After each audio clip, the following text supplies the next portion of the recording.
Bagi teman-teman yang mau mengakses seluruh soal di channel ini, baik soal ganjil ataupun genap, silakan klik join atau gabung menjadi member channel Kita Belajar dan pilih level yang teman-teman inginkan.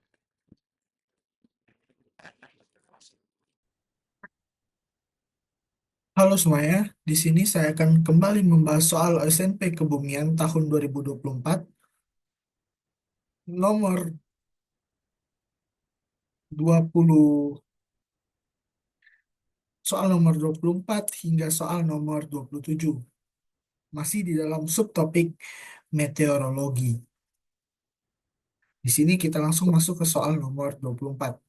Jika kita perhatikan di daerah kutub, baik kutub utara maupun selatan, kita tidak pernah mengamati fenomena tornado ataupun puting beliung. Penyebab kejadian ini adalah karena A. Kutub merupakan wilayah es abadi. B. Wilayah ini merupakan pusat tekanan tinggi. C. Merupakan wilayah dengan invers temperatur yang signifikan. D. Perubahan iklim mempengaruhi pola cuaca dunia. E. Perubahan pola curah hujan.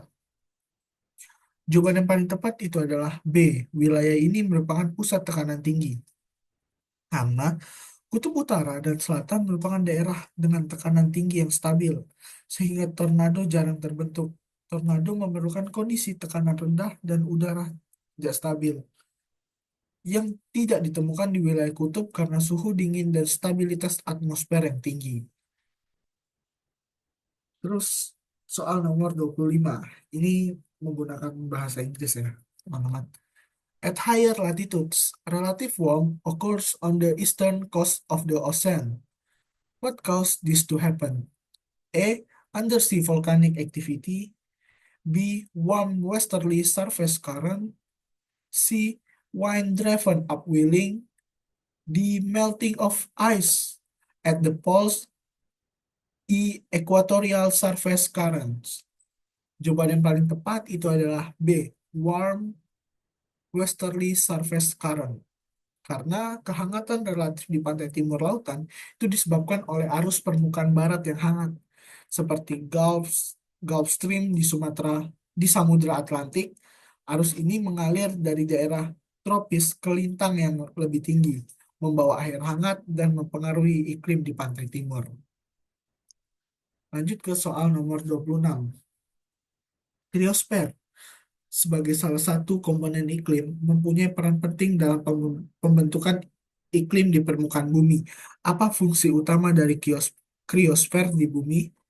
A. Menyerap panas berlebih dari matahari.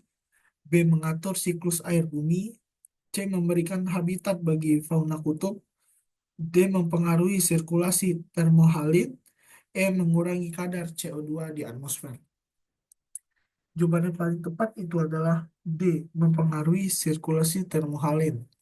Karena kriosfer adalah bagian bumi yang terdiri dari es, salju, dan lapisan es laut. Salah satu fungsi utamanya adalah mempengaruhi sirkulasi termohalit, yaitu pergerakan massa air di samudra yang dipicu oleh perbedaan salinitas dan temperatur. Lapisan es mencair di kutub menghasilkan air tawar yang mengurangi salinitas air laut. Proses ini berdampak signifikan pada pola arus laut global yang berkontribusi dalam mengatur distribusi panas di permukaan bumi. Lanjut kita ke soal nomor 27. Pilihlah jawaban yang merupakan salah satu manfaat dari adanya es di kutub. A. Menyediakan sumber air segar di kutub. B. Mengurangi kandungan oksigen di air laut. C. Menambah volume air laut secara signifikan. D. Menambah salinitas air laut. E. Menyebabkan peningkatan tekanan atmosfer di kutub. Jawaban yang paling tepat itu adalah A. Menyediakan sumber air segar di kutub. Karena es di kutub itu menyimpan sebagian besar air tawar di bumi dalam bentuk es. Ketika mencair, es ini menjadi sumber air segar yang sangat penting. Meskipun sebagian besar tetap terkunci dalam lapisan es, manfaat ini menjadi sangat kritis dalam menghadapi perubahan iklim yang meningkatkan laju pencairan es di wilayah kutub. Sekian penjelasan dari saya. Terima kasih.